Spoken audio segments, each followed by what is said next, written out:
Hello, I am Emi Cara with Drums4good, and today I just want to pass on some handy tips, things to expect, things to look out for, and ways to make your event a success. Now, in most cases, you are not going to be the one who's actually organizing these protests. Most of the time we'll be joining up with other groups' protests that are already organized, and it's important to reach out to the organizers and make sure that you are welcome to be there. If they have a specific agenda, maybe with speakers or presentations, and you show up with a lot of drums and excited drummers, it might not be the best fit. So it's always good to reach out to the organizers, let them know your intentions, and let them know that you are there to support their cause.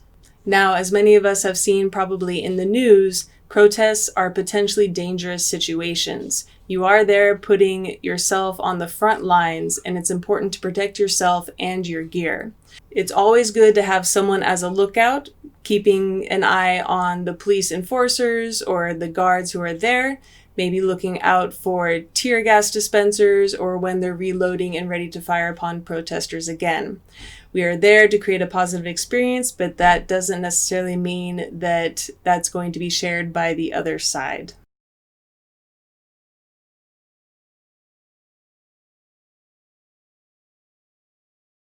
When you're in the moment, it's really easy to be caught up and focused entirely on the music, which is a good thing. It's a positive thing to bring to the people. But there have been incidents at protests in the past, so it's always good to keep your head on a swivel, look around you, especially for things like stray vehicles or people who are there to counter protests and maybe incite violence.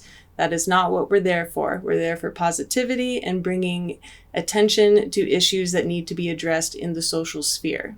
It's also always good to come prepared with water, snacks, sunscreen, respirators for tear gas, and unfortunately, gallons of milk to help dilute pepper spray and pepper bombs, which will most likely be used against you. If you have someone who is trained in first aid, it is also very good to have them there. Make sure that they are identified with a red cross somewhere on their person, either on a sleeve, back, front, and make sure that they are readily identified as a first aid personnel. And if things do happen to go awry, it's good to remember that your drums can be used to protect you, especially if you have a large enough instrument. You can use it as a shield to deflect pepper spray or flashbangs or any kind of deterrent that is being thrown at you.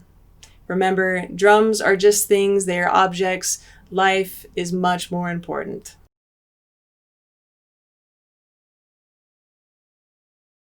I would suggest too, you advise your participants to dress comfortably with as much skin area covered as possible. The pepper bombs that are often deployed are very irritating to bare skin, so the more you can cover up, the better. Also, since these days a lot of protesters are being profiled, it's good to wear baggy clothes that make it hard to give a physical description of what people look like. You are very much within your rights to be out in the streets protesting, but oftentimes people are arrested or now persecuted and identified through social media because of their protests.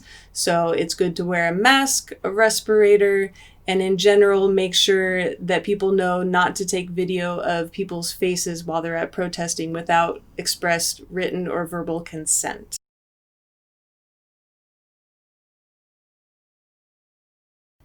So the bottom line is, make sure you are there to support the protests and the organizers of the protests and not be the main focus, to be a place of positivity and bring joy to the situation, to keep in mind the safety of your participants and the people around you, and always to bring awareness to social issues.